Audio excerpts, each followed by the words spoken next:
Hi everyone, and welcome back to Uncomfortable Conversations. Today's episode was inspired by a piece I wrote recently for IT channel Oxygen called From Fluff to Force, and it's really all about moving marketing out of its old, soft and fuzzy colouring in department box and into a space where it's truly seen as strategic. Because for all the talk about marketing being at the table, let's face it, the truth is it still isn't always respected once it gets there. And I thought, who better to dive into this with than Richard Eglon, CMO of Nebula Global Services, someone who has built his career and reputation as a really strong marketing leader who challenges legacy thinking. To me, and what I've seen, and when I talk to Richard, he's a real true champion of brand storytelling, trust, and doing things differently. Welcome, Richard, to the podcast. And do you want to just tell us a little bit about yourself? Just introduce yourself. Yeah, thank you. That's a very kind introduction, Louise. So thank you very much. And really happy to be joining you today for this podcast. And yeah, as you mentioned there, my background has been in the technology channel now for, let's just say, circa 20-25 years. I won't go into detail because it makes me feel old, but my main roles during that tenure has been primarily through privately owned services businesses, so but very much, I guess, from the other side of the fence of sort of the MDF world, let's call it. So mine has always been around getting the best return out of private investors, cash and investment into those businesses, and going on the brand journey and evolving that journey as we've gone, because obviously what was relevant yesterday isn't today, right? So it's moving so fast. So yeah, thank you for having me. Pleasure, thank you. All right, so let's get uncomfortable, as we say. So, Richard, as I mentioned, the inspiration, let's call it that, behind this episode particularly was that article that I wrote around really moving marketing from fluff to force. And it was based on one of the biggest challenges for marketers is around aligning marketing more directly to business outcomes, because sometimes that can feel a little bit like we're being asked to almost dilute the brand work and the creativity to align so strongly. And marketing often does walk that tightrope, that really fine line between creativity and commercial results. It's a real balancing act. So how do you balance that, particularly within your role and within your teams? Yeah, no, good question, Louise, to kick things off. If I look back at my career to date, I think there's quite a few sort of oxymorons in terms of the marketing function, in my opinion.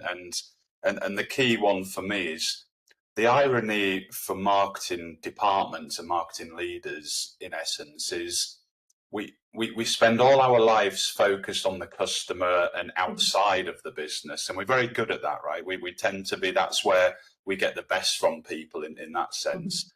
And we quite often forget about doing PR and internal comms and everything with our stakeholders within our businesses or in our community of businesses. So what tends to happen is we tend to become more siloed over that time, and obviously more comfortable you get and more focused you get, it gets even harder longer you've been in a business to actually break down those barriers and start engaging with the internal stakeholders. So that can be everything from sort of executive shareholders, through to private equity, and then down to obviously people around the boardroom table, your colleagues there, but also middle management down to sort of the apprentices coming in at the bottom. So I think for me, I think a big part of driving a successful marketing-led business is absolutely focusing on business outcomes for your proposition and then going to market with all that good stuff. But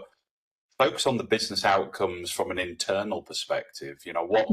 What are those commercial outcomes that the business is trying to achieve, and then get very, very close to the CFO, to the FD, and work with those to actually sort of help them educate you on what they're trying to achieve, and likewise give them context on why you're doing the bits you're doing for marketing, right? So give context around a campaign, give context of why we'd taken a sponsorship deal with somebody as a brand advocate that is really left field, and why are we doing that? And I guess what experience gives you over time is you learn from your mistakes. Hopefully you learn from your mistakes most of the time, but actually, you've got to dare to be brave. You've got to, what marketing leaders are generally we're probably the number one department in the sense of communicating with a real broad audience. And that's across the business as much as external to the business. And I guess the only other one would be probably HR, but generally HR's for good or bad reasons, right? So from our perspective, I think it's communicate your plan to everyone, not just the sales department, not just customer success, or get involved with finance. Understand things like when should I invoice? Because cash is king. We need to. Cash is everything. So you need to accrue budgets. You need to understand what the mechanism. Then you'll get them on side. They'll be a supporter rather than resisting against what you're trying to do. So you need everybody on that same team to build momentum in marketing, and you can't do it in silo. And I believe in our industry, the majority do it in silo, and that's where they're making the biggest mistake, in my opinion. Yeah, 100%. I agree with that. And one of the, again, it comes with lessons learned. With you've got to almost make the mistakes, and you've got to fall over early in your career, because as marketers, we're very much just rush at everything, and sometimes we forget to go and meet people where they are. Particularly, sometimes we forget to go meet sales where they are and actually communicate that to them. But again, one of the strongest relationships and allies I've ever built in a business was with the chief financial officer. And I made a point when I first joined a business and a company, because there was quite a bit of bad feeling around marketing from historically within that business. And I'd had some conversations prior to going into it. I'd leaned heavily on my mentors and on my network and said, look, I'm going into this new role. What are some of the things that I need to do? Who should I be talking to? What are those relationships I need to build early on? And every single one of them, from I talked to a CEO, I talked to a CMO, I talked to some people in technical roles, and every single one of them had said, you need to sit down with the CFO, get the CFO on board. That's the first relationship you need to make. Build it strongly, build that trust, understand their language, because otherwise it's just vanity metrics. If you start putting up in a meeting, oh, well, we got all these social media likes and all these people shared our post and all these people opened our emails, the CFO, and probably everyone else on that table, to be honest, but the CFO is going to be looking at it and saying, okay, so we invested all of this money into marketing and 25 people opened emails. So what? What did they do with it? So it's that you've got to learn to change the narrative somewhat, and I think a lot of it does come down to, as marketers, we are really good storytellers. We're natural storytellers, but we don't use that internally. We seem to forget to go and tell those stories and do that good PR. We're so good at doing it externally. We forget we need to do it into the business, share that success, go tell people what we're doing and what we've achieved and why we're doing it as well. I think it's often forgotten, isn't it? And it's a contradiction, because it's what we do. We create content and tell stories, doing it internally. I know, and the irony, unlike trying to find new prospects and customers, right? You've got a captive audience. You've actually, they're not going anywhere. They're there, but you've got to tell the story that is meaningful and resonates with them individually. So the same story won't work for each department. So you have to really, for me, it's about building more of a community. I prefer calling it a community. I don't like the term stakeholders even. I prefer it's about building a community of like-minded people. It's that human aspect. So and it's P2P, it's people to people, right? At the end of the day. And I think when you have that realization that you need to be both external and internally focused in terms for a successful marketing strategy to be implemented, it is liberating, and it really starts to educate your decision making, and you get to the destination quicker in what you're trying to achieve, right? Because you know who you've got to get on board. You know how to build that trust and confidence in the marketing function and what you're trying to achieve. And some are short-term elements, you know, in terms of it might be campaign-led and there's some ROI there that you're trying to do. But actually, most of the stuff I work on now, because obviously I have a team looking at more the short term, but I'm looking more medium to long term in everything I do. So marketing, I think, quite often get forgotten about, and I've really, to your point, where does marketing bring value? Yeah, I've actually, you know, I've seen in black and white how marketing absolutely, through that brand equity piece, adds extra pound notes to the bottom line in terms of an exit or valuations or multiples and that type of thing. And that to me was a light bulb moment of saying, no, I understand this now. I understand my play isn't just to do the job I do day to day. My play is the future direction of this business, is supporting the rest of the leadership team to get there. And what does success look like? Yeah. And that's so important as well, isn't it? Particularly when we have teams, and it might be entry level, we might have some first timers coming into the team, we might have some slightly more experienced folks within the team, creative roles, whatever the makeup of your marketing team happens to look like, depending on the business shape and model you've got. I've often found one of the biggest missing factors almost within the mindset of a marketing team is they don't understand the why. They know that they need to do, but they almost forget to ask the question of, but why are we doing that? Yeah. So I'm doing this part here, and I always say within my teams, don't just focus on this. This is your part of the wider picture. Question, challenge, ask the uncomfortable conversations. Don't just take this, okay, well, it's an A to B to Z to whatever, I'm going to do C to D.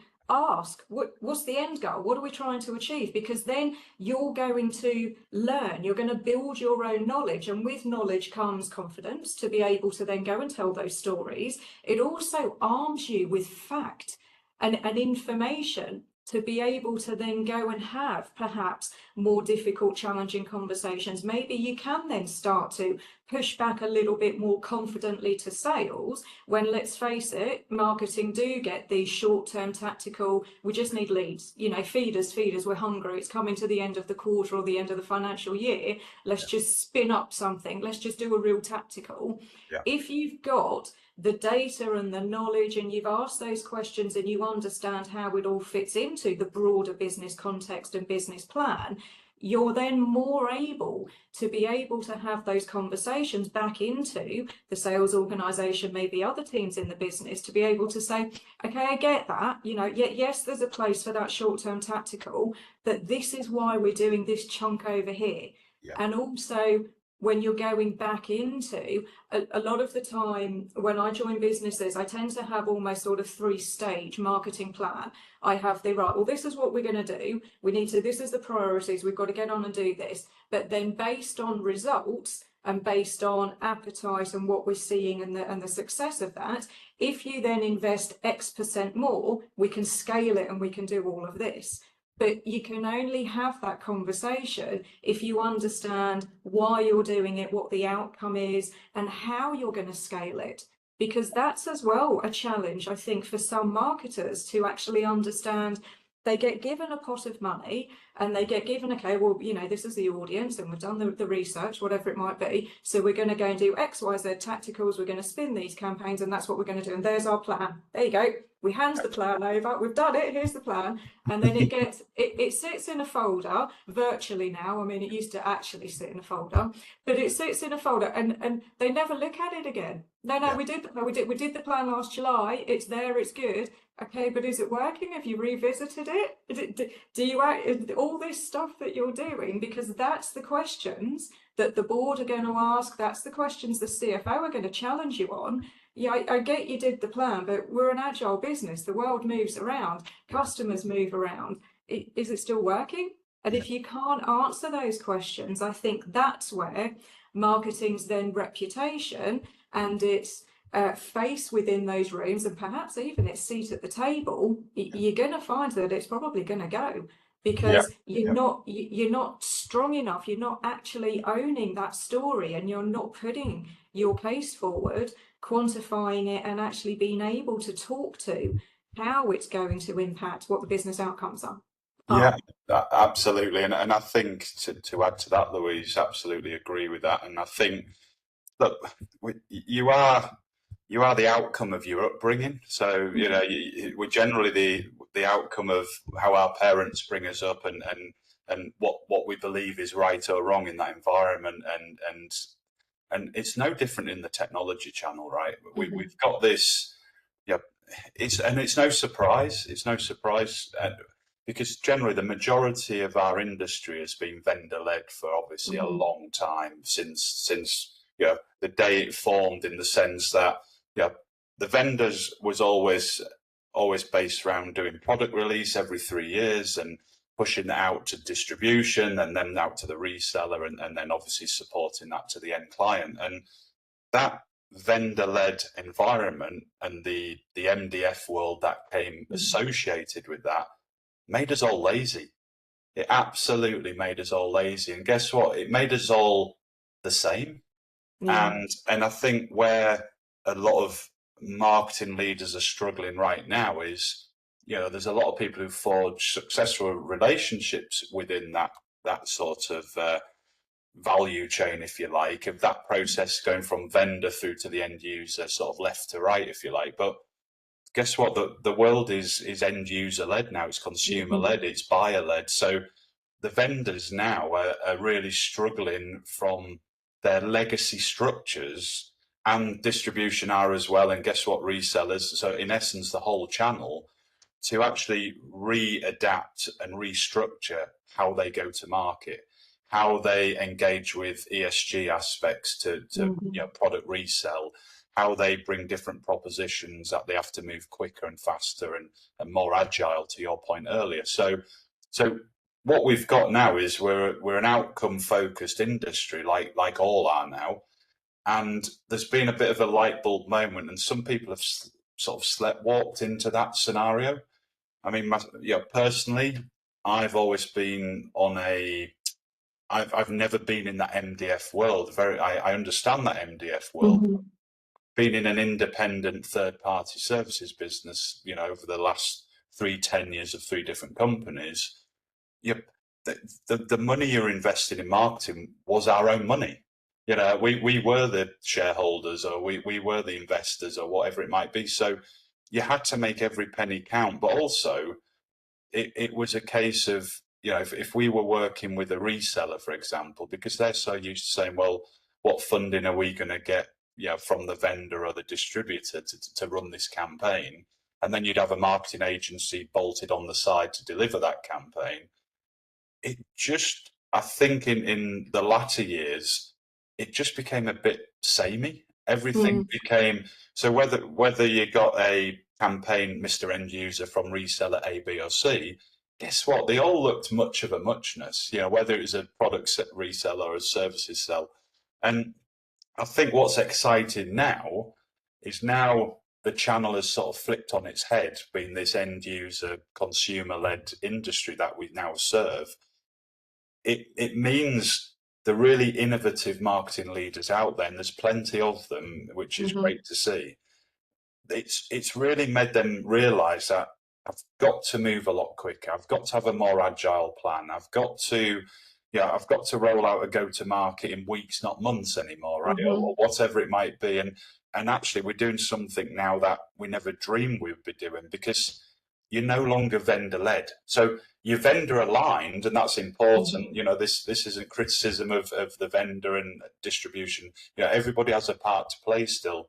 The difference is it's more of a sort of a fluid community ecosystem rather than a linear line that was always being led by the vendor. So I think as marketing leaders adapt to that new world, if you like, I think that's where we're starting to see a number of them shine. And also what they're realizing, and what I'm realizing, is I can't do it alone. And Hmm. even more so, I'm working closely with sustainability leaders, I'm working DEI leaders, and so there's a broader sort of range of functions that I'm having to educate myself on to Hmm. stay relevant, because the story is much broader and wider now. And I think things like AI and stuff can help educate, Hmm. but you still need to have a conductor at the front who provides that human interaction, that makes Yeah. sure that the music gets played and it's nice to the ear, it's nice to listen to. And Mm. just without that, I think you lose your direction. And to the point before, you're not going to get people on side to understand what value does the marketing function bring. Exactly, exactly. I love that analogy, that and that of being the conductor, because there are all these tools. Tools are great, and as marketers, we could literally just spend all our days investigating all the new tools for automation, for doing this, for speeding up that, for digesting data. Tools are tools, and they're always going to be there. They're there to help. They're not there to block or to slow down. And I think you can have all the tools in the world in your marketing stack. If you don't know why you're doing what you're doing, those tools aren't going to help you, because it's just a tool, and Yeah, it's just going to be presenting you with more data and more information. And then you get into data overload, yeah, and you've got so many different stats coming from different places and so many different dashboards. Well, what story do you tell? How do you actually interpret that? And I think that's a real key talent yeah, for marketing leaders, particularly knowing how to interpret your data and explain it. Because not everybody in the business, or no, certainly not everyone in the business, understands what that data means in context. So if you can't wrap the story and the rationale and the so what factor around that data, you're yeah. never going to be able to convince people of it. And let's face it, in marketing, without data, you're just another person with an opinion, and everybody in the business knows marketing. Everybody can do marketing in a business. Absolutely. So if you can't use that data to your advantage and go and tell the story, you're in a losing battle to start with. And I remember, we talk about lessons learned, and you've got to learn from making mistakes. It's the only way we learn, right? You've got to do it wrong for someone to then actually point that out to you. And I remember my first SLT meeting I ever walked into about 10 years ago. And I'd done all of my lovely dashboards and my slides, because, hey, we're marketers, we can do slides. That's the part that we do really well. And they looked lovely, and they had all the data, and they had arrows on them. And I put up this slide, and after about 5 minutes into my presentation, the CFO just literally stopped me and said, "So what, Louise? I don't. So what you're putting all these stats up for me? What does it mean? Why are you telling me this?" And I actually couldn't answer, Yeah, because I yeah, yeah, hadn't done the research. I hadn't done my due diligence into, but why are they doing that? yeah, So we put this thing out, we did this thing, and people came here, and yeah, then we told them to go there, and some of them went there, great, yeah, but why? yeah, Why yeah. did we do that? What exactly were we trying to achieve, and how has that moved the needle for sales? Because again, you can't just throw into the business, well, we delivered all of these marketing qualified leads, Yeah. because sales are probably sat there saying, well, we didn't see any of them. Where did No. they go? We, we, Yeah. we haven't made it. We haven't made any business out of it. It's Yeah. you've got to understand the financial and the business impact of what you're doing to be able to actually articulate confidently but credibly as Yeah. well. You've got to Yeah. understand that data. Absolutely. And I think again that goes back to the point we were saying before, is you've got to understand each function in the business, and what are the key drivers for success for those individuals in those roles. And I think, we talk about sort of C-suite around the boardroom table in terms of that piece, but it's no different for more junior marketeers, right? So people who come into the business, it might be team leader roles that they're in at the time, or mid-management roles. Go and speak to, you don't have to go to speak to the CFO, go and speak to the finance manager, right? Go and speak to your peers at that level. And because, like everything, if you go in and speak to the CFO, the language they'll be talking back to you at that stage in your development, it just won't resonate with you. It won't. It'll be a step too far in many cases. So it's building blocks. It's start with, you know, that entry level, and then when you're talking to the finance manager, you're educating those people on the marketing function, and they're going, "Oh, I didn't realise that." Whereas if you speak to a CFO at that level, they'll go, "Well, yeah, I already know that. You know, I know quite a few things now because I've been around a while."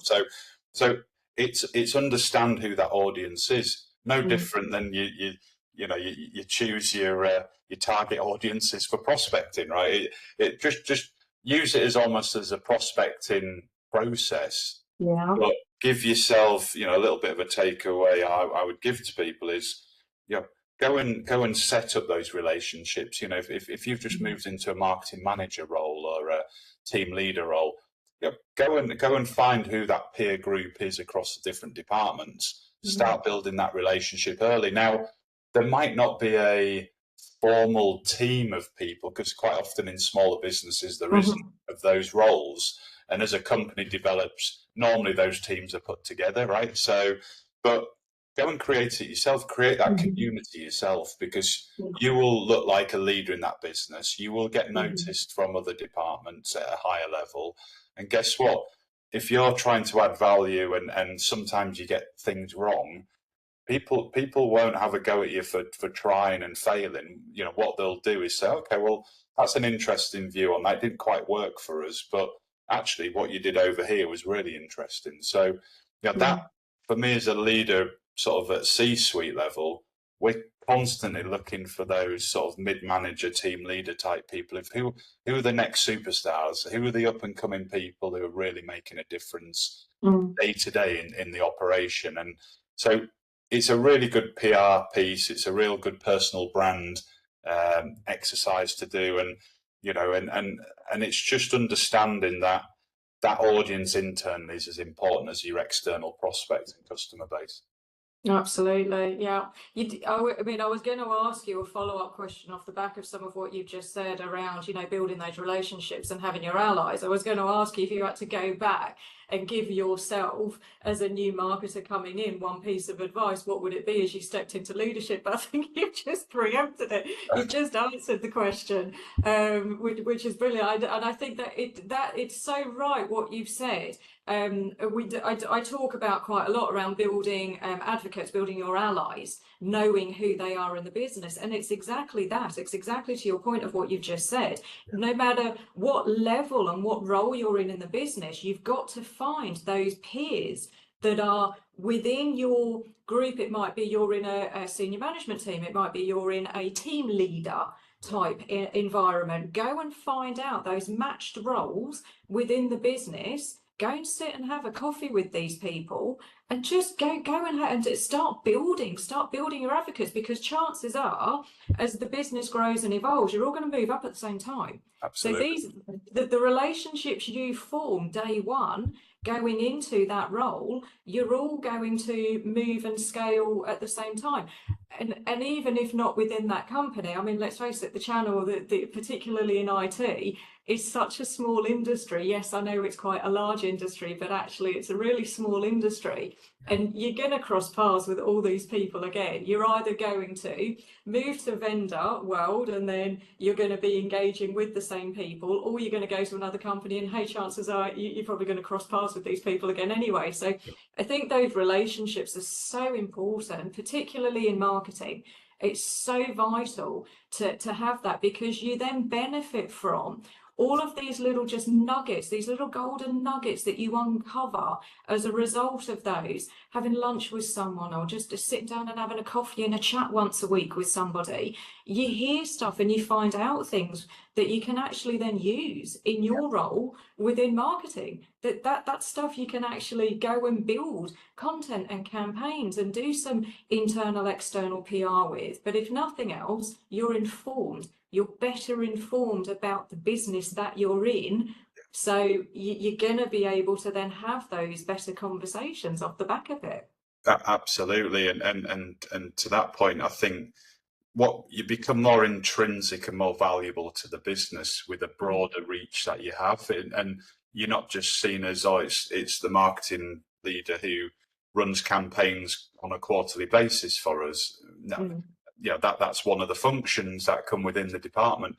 Don't be known just for one or two things in that business. Become, put your head above the parapet and go and sort of chase something which you have a passion about. That might be something around outreach programs or sustainability initiative, or do something that is outside of that marketing remit generally, and because it's all linked, right? It's still linked, and it still supports that process. So I think when that person goes, and I don't know if you found this in marketing, but for me, a lot of my marketing functions that help support the marketing day-to-day operations are external, and the reason they're external is, where I've built bigger marketing teams in the past, there's certain core functions you want internally. Of course, there is to sort of manage certain operations depending on size of business. But what I found is, because it's such a creative, innovative, and fast-moving area is marketing, and probably even more so now, right? As I'm getting older, it seems to be getting faster, or maybe it's just because I'm getting older. But I think the piece for me is, you get new ideas. So if you're working with different people externally, and somebody moves within that agency, or somebody you're working with, a new person comes on, and you go, oh, well, I really like the other person. But actually, within a couple of weeks, you realise, oh, this person's got another perspective on. So it keeps your brand evolving. It keeps your marketing sort of comms evolving as well. So I've I think as I'm sort of getting older, I guess, in what I'm doing, the stuff that keeps me going and keeps me motivated and keeps the passion and the fire burning, I guess, is being around those, the younger people with the new ideas. It's about understanding, well, actually, people don't pick up phones anymore, right? People are messaging, people are doing, so we've got to find different ways of engaging. Email marketing, there's still a function for it, but it's not a lead generation tool anymore, right? What it is an engagement tool of just making people aware. So there's all these things that the only way you understand a lot of that is listening to that different generation, and I think because we've got a much more diverse working community within the technology channel now, and by diverse I mean everything, right? It's created a more interesting melting pot of ideas, thoughts, and process. And I think you need to get a balance of that against running a business at the same time. And I think in some cases we've gone too far the other way, in the sense that we're trying to adhere to too many different bits of criteria, which then stops you running a business and making a profit. And you need to make a profit to create cash. You need cash to invest in your people, to get the best people. So I think we're at this inflection point at the moment where I think a lot of things have moved, and there's still work to be done. I'm not saying it needs to stop, but I think we have to be sort of cognizant of there's still businesses that need to be run. And so your marketing, because it's still people to people we're trying to market to, right? Our marketing has got to try and follow that. For example, I know what we've found quite successful in the last 12 months is we find the sort of the short videos on LinkedIn and YouTube and that type of thing. The engagement we're getting from them absolutely outweighs the traditional sort of LinkedIn post or something along those lines, because guess what? That demographic will look at that and they'll engage with that and they'll digest that. Whereas just a standard post will engage a certain demographics. What I'm saying is you need both, right? You need both to work in tandem. But that's things which new people into my team and stuff, a younger generation, they've brought those ideas into the mix. It's not my idea. But then once you see you've got to then analyze the results to understand, well, is it just an idea, or actually is it working? And when it's working and the two go hand in hand, you've got to give those people the kudos they deserve to say, you know what, this was your idea. This is what you brought to the table. Not we're just going to do another event the same way we've done for the last 10 years, or we're going to do an e-shot like we have the last 10 years. And you've got to really embrace, to your point, that ideation of thought and process, and their creative minds are the most relevant in the world today for that demographic. So why wouldn't you use something that's there to use and a real asset to you?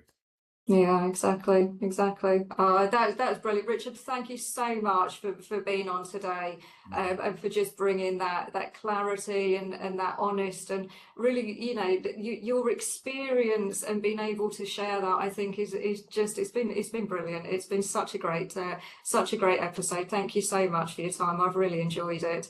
And I hope that was of interest to everybody else. And as usual, please do keep the conversation going.